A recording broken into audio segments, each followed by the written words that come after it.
7 slide ni akan mengambil masa bergantung pada pemahaman anda. Sebab apa yang saya nak buat hari ini adalah sesuatu yang penting bagi orang yang baru join dan juga penting bagi mereka yang dah lama join. Okay. Right. Saya kongsi slide saya. Okay. Kelas teknikal Sabtu 19 Februari. Nampak Right. Apa yang saya nak kongsikan ialah kita telah pun diberikan makluman tentang pindaan peraturan oleh Atomy.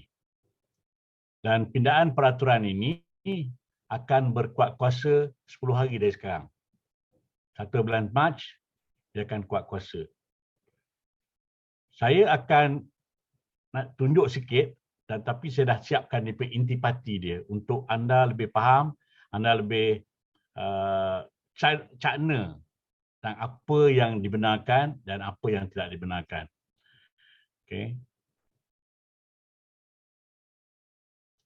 Nampak yang ni tak? Kita nampak ni. Kita nampak tak dia punya agreement dia? Yang baru. Tak apa, saya tukar ni. Tukar saya share ni senang. Tunjuk ni. Kalau saya nak semua orang nak tengok ni, saya nak go through, ini ada 34 pages. Banyak. Banyak, memang 7 jam lah. Nak kata detail tu. 7 jam. Tapi sebenarnya saya nak tunjuk sikit, tapi nanti kita akan ambil intipati daripada apa yang disebut dalam pindaan ini. Okay. Basically, dalam pindaan ini, kuat kuasa dia 1 Mac. Sama ada anda faham ke tak faham, 1 Mac nanti dia akan kuat kuasa dan Atomy beranggapan bahawa anda telah pun berfaham. Dan pindaan ini dibuat berdasarkan untuk memenuhi peraturan Direct Sales and Anti-Pyramid System 1993. Kita nak mantapkan lagi. Jadi tak ada lagi orang nak kata itu ini salah-salah. No. Kita pindah, kita bagi jelas. Pindah tu bukan nak kita ubah, tak. Kita bagi penjelasan, pengukuhan supaya semua orang tak buat silap. Okay. Alright. Ni jangan baca ni, tapi dalam ini dia penting 2 perkara ni. Satu, dia cakap pasal club members. Ini mereka yang dah ada leaders club title. Dan yang kedua, dia panggil higher level members. Bermaksud siapa saja di atas kita. Okay. Anda seorang member, ada orang yang di atas anda. Orang itu dikira higher level members. Dan dalam pindaan baru ini, banyak ditekankan tanggungjawab kepada higher level members ini. Dan anda yang dah bawa kawan-kawan, adik-beradik, anak-beranak masuk join, anda ada tanggungjawab. Seperti yang termasuk dalam kategori ini. Okay. Alright. Di lagi bawah. Ini macam kita katalah. Ini untuk mengukuhkan. Nak promote cara yang sesuai supaya kita dapat memenuhi kehendak Atomy. Okay. Kemudian kita nak berdasarkan pada Direct Sales dan Anti-Pyramid Act 1993. Okay. So Atomy bukan sistem piramid ya. Ini yang saya nak ceritakan. Intellectual property. Okay. Intellectual property. Apa yang Puan Zata tunjuk tadi, itu adalah milik Atomy. Jadi kita boleh gunakan. Bukan tak boleh guna, kita boleh gunakan. Tetapi kita tidak boleh memiliki. Antara lain, kalau kita buka, dia kata benda tu kita tak boleh print. Kita tak boleh cetak. Ini termasuklah dengan program-program yang Atomy adakan seperti ODS dan juga Success Academy. Kalau kita buat screenshot, dia dah bagi amaran. Dia kata tolong jangan tangkap layar. Tapi kita buat. Kalau kita buat, kita untuk consumption kita tak apa. Tapi jangan kita pamerkan pada umum. Kalau kita pamer pada umum, kita telah pun melanggar hak-hak intellectual property ni. Ini disebut banyak ni. Banyak ni. Kita nak kupas banyak, tapi saya nak tegaskan. Tengok, pengiklanan, promotional materials tak boleh. Tak boleh, memang tak boleh. Ini dah ada dalam okey. Alright. Cukup itu je yang saya nak tunjuk kat sini. Kita share ni, kita balik pada slide saya. Pada slide saya tadi.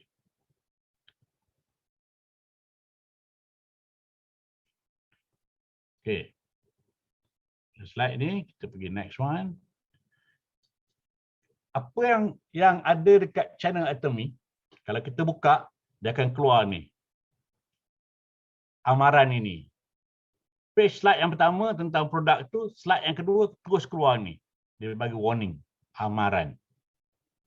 Jadi kita tak boleh kata bahawasanya kita tak tahu. Kita cuma pejam mata.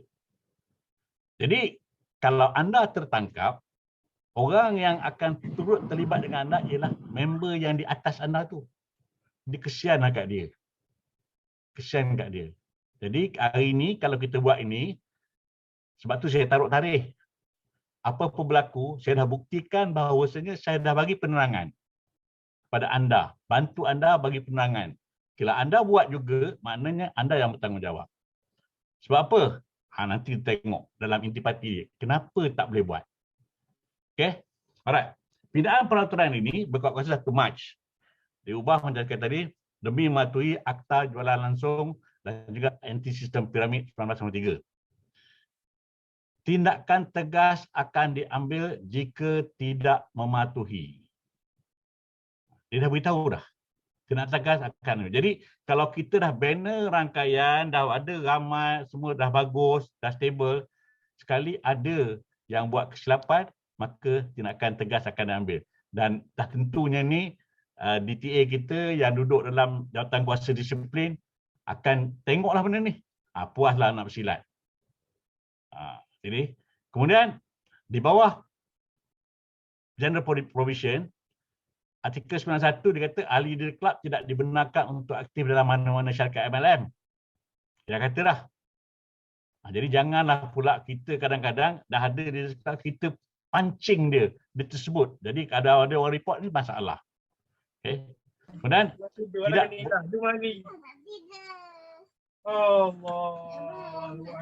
ada juga.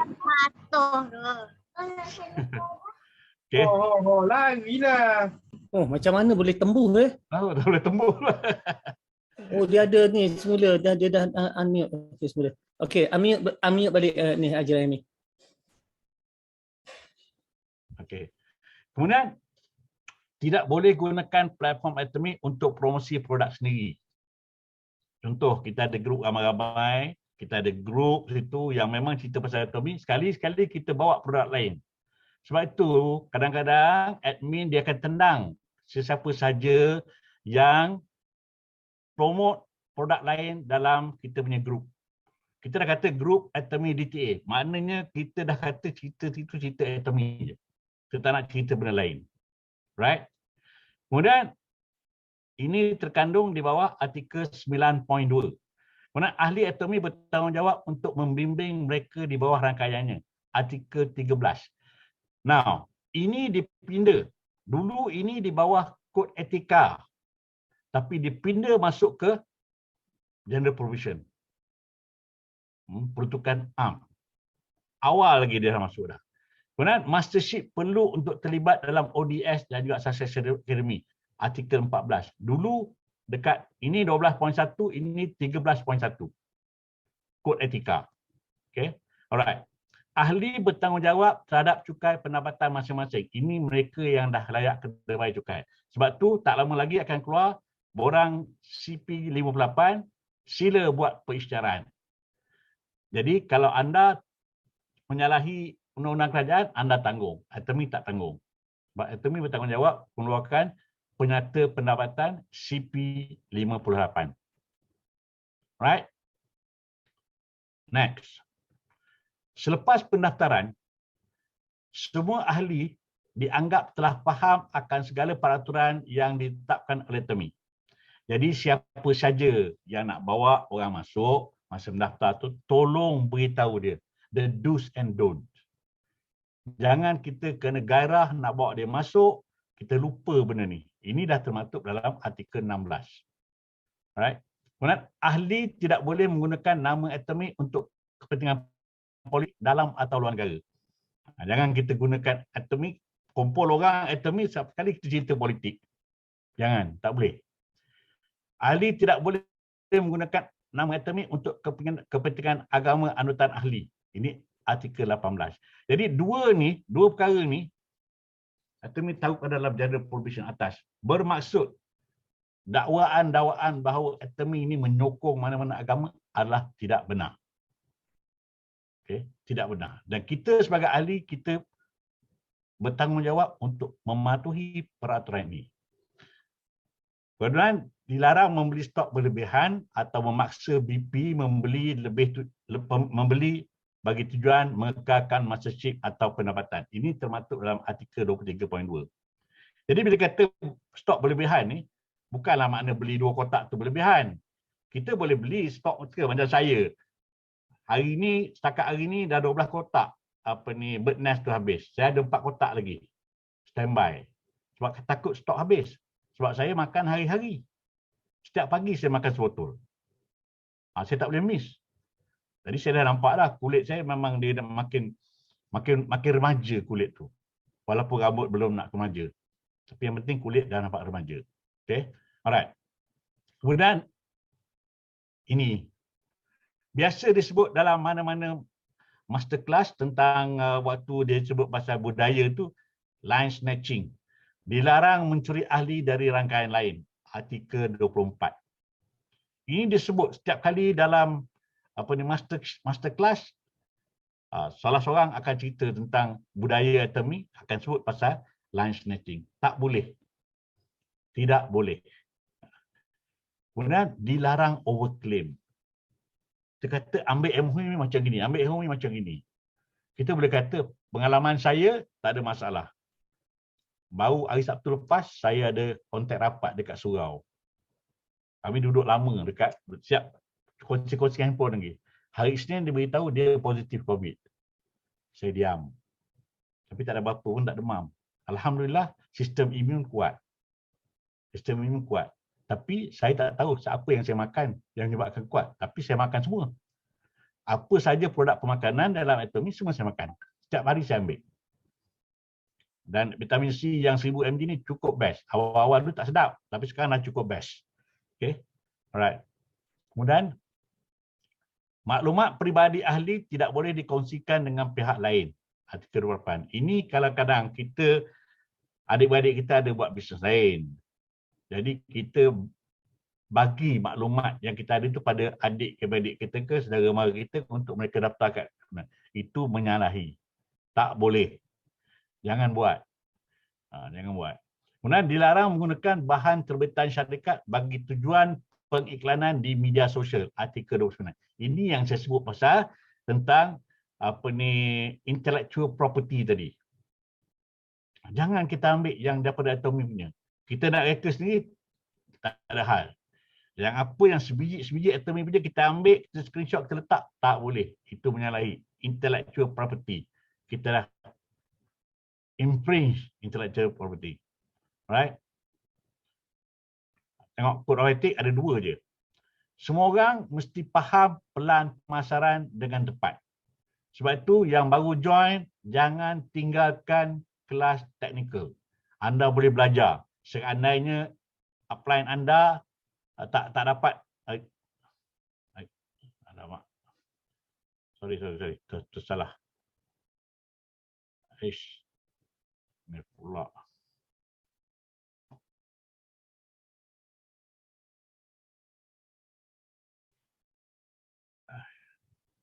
Okey.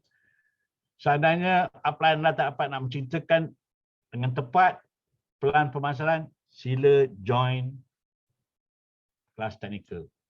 Anda akan dapat belajar tentang pelan pemasaran. Keahlian akan ditamatkan, digantung dan mungkin pembatalan komisen jika anda melanggar peraturan. Ini dah disebut dalam artikel 7. Artikel 7, Code of Ethics. Jadi jangan kita persia-siakan usaha yang telah kita buat selama hari ini kerana kesilapan kita, ketidakcaknanya kita, maka kita telah pun melanggar peraturan syarikat. Jangan jangan. Okey. Alright. Kemudian dalam general terms, suami isteri akaun yang sama. Ini sama dulu. Artikel 4.1 sekarang dia duduk dalam general term 4.1. Dulu 7.1. Dia pindah, diubah. Jika pasangan yang telah menjadi ahli sebelum berkahwin, mereka boleh kekalkan keahlian jika telah capai mastership. Jika tidak, harus batalkan salah satu akaun. Ini artikel 4.7. Maknanya, anda boleh kekalkan anda punya mastership. Sebab tu saya beritahu anak saya, mereka dah semua dah mastership. Kalau nak cari girlfriend, pastikan mereka dapat capai mastership dulu, baru kahwin. Okay. Right. Suami yang berpoligami boleh memilih untuk isteri yang mana-mana. Artikel 4.8. Dulu ini 7.8. Kemudian, pasangan ahli yang bercerai, keahlian akan dikekalkan kepada penama akaun utama. Ini kalau mana yang dah masukkan spouse, so pastikan siapa akaun utama. Kalau anda yang bercerai, akaun akan kekal pada akaun yang pertama. Akaun utama. Right? Okay. Alright.